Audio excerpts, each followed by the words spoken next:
Alan, I'm so excited. I want to start trading. Let's start trading. Well, like anything else, you actually need to pick the right thing. You wouldn't just date anybody or marry anybody, buy any house or any car. You need to pick the right one. And it's kind of like noise. You need to filter out the noise so that you get down to the ones that you want. As you can partially see here, there are 7,000 or more stocks that you could trade on the New York Stock Exchange, the Amex, and the other exchanges. And which ones do you trade? There's only a small fraction of them that are worth trading. So what's the criteria? Looking at this one, for example, it has a fair number of option codes that are traded with liquidity. It's not just that the stock trades 11 million shares per day. We don't care about that so much as what is the liquidity of the options that we want. We're looking for something that has a chance to move up and down so that we can make our price, but also that the option lets us get in and get out. In this case, MGM has 3 option codes that are worth trading that you can get in and get out of quite nicely. It's a trap to get into stocks that have options with a high open interest. Open interest means just the number of contracts that are out there.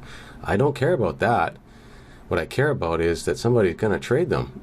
Somebody wants to buy my option code when I want to sell it, or that they want to sell one when I want to buy it. Those are the points. That is liquidity, able to get in and get out when I want to. So we need highly liquid options on a stock, but we also need a stock that moves in a decent enough range that you can make some money. So if we look here at MGM, how much does it move in a day? Apparently the average body size is only 40 cents. Can't really make any money on that. If we look at a recent chart, the average body size is kind of small. We're only seeing about $1 move or something like that. There's not really a lot of money here. Although the options are liquid and we can get in and get out of something if we want to buy a call or a put, it just doesn't move enough to make it worth our time. So what we need are 2 things.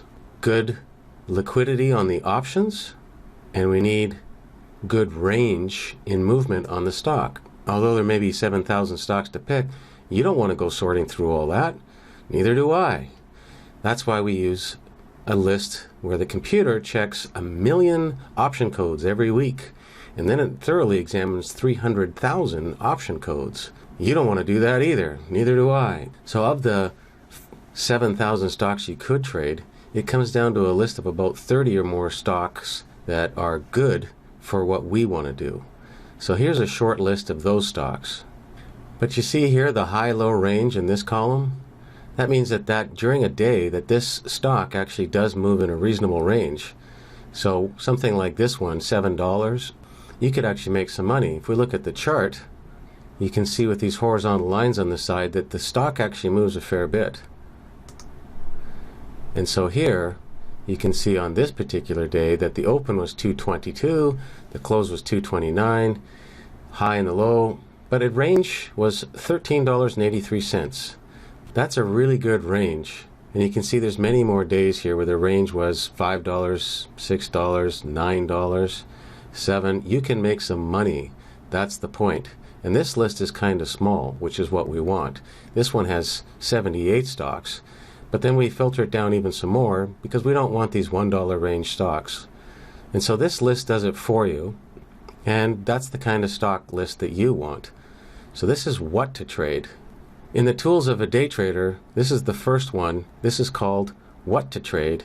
These are the stocks. High liquidity on the options and good range and movement of the stock itself so that you get to make some money and get out. Go home. Go do whatever you want for the rest of the day. I'm going to mention one gotcha that you really need to know about when you get down to actually trading with real money.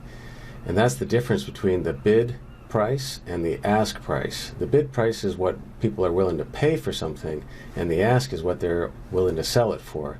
If an option has a high spread between the bid and the ask, you can't make any money. And there are a few option codes like that. So what you want to do is make sure that you are also looking at stocks with options that have a low spread between the bid and the ask. That would typically mean somewhere between 5 cents or 30 cents, at maximum 50 cents, between the bid and the ask price of the options that are being sold. Otherwise, it's very tough to make money.